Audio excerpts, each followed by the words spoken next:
the thing that's next is Stamford Bridge. We're going to Stamford Bridge. Let's see what I have to say.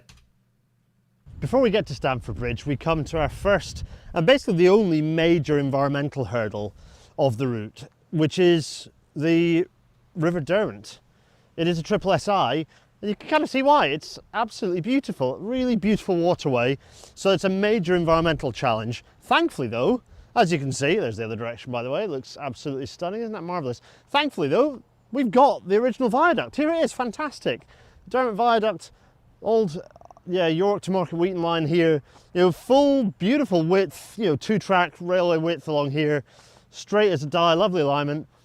Fantastic, right? Well, you'd think so. And it's useful that it's here, you might think, because of course, well, not of course, if you look at the map, you'll see that Stamford Bridge is surrounded on, substantially surrounded by the River Derwent as a key blocker, a key barrier to actually getting access into the town. So it's a good thing that this is here, right? Right?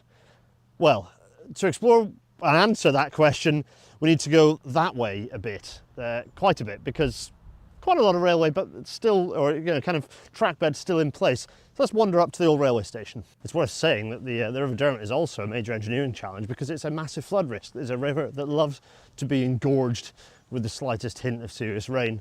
Indeed, anyone who knows Stamford Bridge knows that through a sizable chunk of the year when there's heavy rain, whether it's summer or particularly in winter, there's just a constant flow of tankers coming in and out of Stamford Bridge, in and out and in and out, because there is so much water to shift from the flooding river.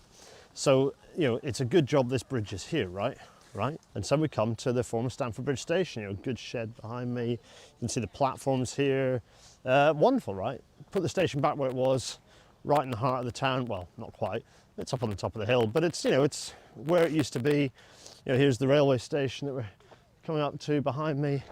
Glorious, everything as it should be. The obvious route for the railway.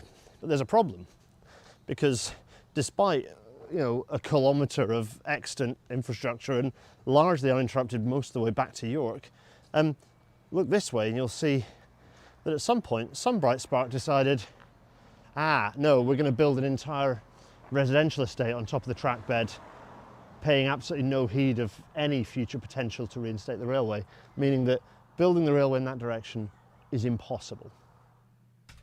And this is the challenge because, well, there's two things to talk about here, really. Because if I quickly go into medium phase and get us back to our mapping, Stamford Bridge is not one of our 5,000 population centres. But again, it's growing. It's a major commuter town for York, and it's growing and growing up this side. This side is continuing to expand.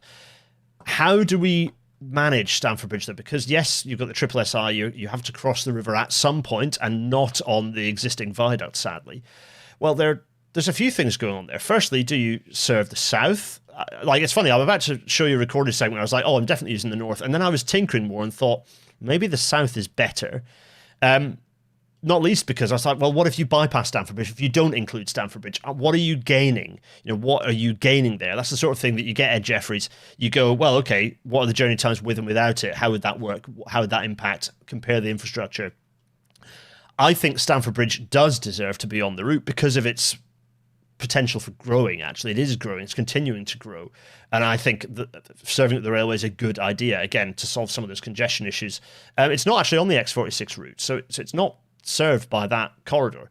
Anyway, you can see that we're starting to braid. Again, what do you think? Get in the comments and tell me what do you think. Do you approach this way? You've got, if you're approaching from the north, which I think we're ruling out, so following the old route, then coming in from that side makes sense. But if you're coming up from the south, so that you access York from the south, from an operational perspective, makes much more sense, then you're probably actually going to cross the River Derwent and provide a station at the top of the hill, on the south of of Stamford Bridge. So that's kind of where I think we're going on that one.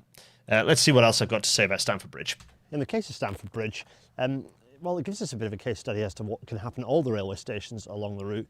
But Stamford Bridge in particular has been expanding in the direction of where our station will end up being. Possibly. It's nice-ish. I mean, I'm not a huge fan of the make it look like a cottage right to buy style architecture. but that's just Britain, right? There aren't many housing estates that don't have it. But you know, it's fine, new communities expanding in the direction of where our railway station would be, and where we are positioning railway stations in the future, spoiler alert for the other stations along the route, actually building out, you know, a second kind of hub heart of those towns gives opportunities, let's put it that way.